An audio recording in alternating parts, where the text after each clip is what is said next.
কোটা আন্দোলন ঘিরে আইন শৃঙ্খলা বাহিনীর গুলি চালানোর প্রতিবাদ জানিয়েছেন বিশিষ্ট নাগরিকরা। বিক্ষুব্ধ নাগরিক সমাজের ব্যানারে সংবাদ সম্মেলনে তারা বিভিন্ন স্থাপনায় হামলারও নিন্দা জানান। শিগগিরই দেশের স্বাভাবিক ও শান্তিপূর্ণ পরিবেশ ফিরিয়ে আনার দাবি জানিয়েছেন তারা। Rizvi নাওয়াজের report. 6000 mAh battery, one and only Power Master, NextG N73. কোটা সংস্কার আন্দোলন ঘিরে গুলি, সাউন্ড গ্রেনেড ও টিয়ার শেল ব্যবহারের প্রতিবাদে সংবাদ সম্মেলন করেছে বিক্ষুব্ধ নাগরিক সমাজ। এতে বিশ্ববিদ্যালয় শিক্ষকসহ বিভিন্ন পেশার মানুষ সরকারি স্থাপনায় হামলারও নিন্দা জানান। কারফিউ তুলে নেওয়া সহ 11 দফা দাবি জানান আয়োজকরা। তথাকথিত ডিবি হেফাজত থেকে সকল সমন্বয়কারীকে মুক্তি দিতে হবে, এমন জোরপূর্বক উঠিয়ে নেয়া আর বেআইনি হেফাজতের ব্যাখ্যা দিতে হবে এবং এর সাথে জড়িত সকলকে জবাবদিহিতার মুখোমুখি করতে হবে। ভয় দেখানোর সংস্কৃতি থেকে সরে আসতে হবে। গুলি করে আন্দোলন দমানোর অসুস্থ মানসিকতার অবসান এখনই করতে হবে। স্বাভাবিক ও স্বস্তির পরিবেশ নিশ্চিত করতে হবে। কারফিউ ও সেনা প্রত্যাহার করতে হবে। সাজোয়া যান সরিয়ে নিতে হবে। হেলিকপ্টারের পাহারা থামাতে হবে।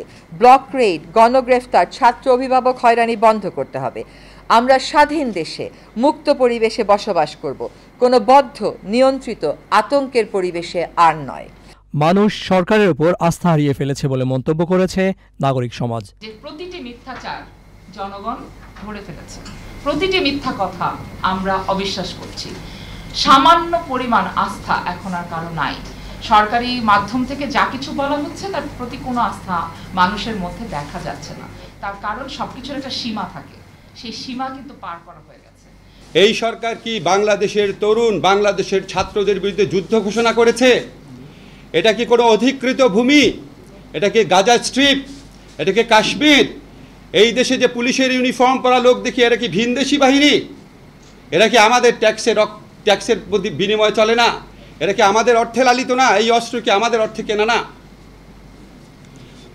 আজকে আমরা গান শুনেছি মুক্তিযুদ্ধের সময়, একটি ফুলকে বাঁচাবো বলে যুদ্ধ করি।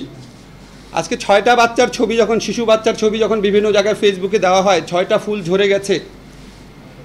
বর্তমান সরকারে যারা আছেন, নাম নিচ্ছি না আপনাদের বুকের মধ্যে তো কোনো ক্রন্দন দেখি না, আপনাদের মধ্যে তো কোনো কষ্ট দেখি না।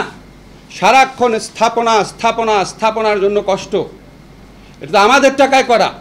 সংবাদ সম্মেলনে টিআইবি নির্বাহী পরিচালক ডক্টর ইফতেখারুজ্জামান বলেন, সমন্বয়কদের ডিবি হেফাজত থেকে না ছাড়া হলে মানববন্ধন করবেন তারা। Rizvi Nawaz, channel I, Dhaka.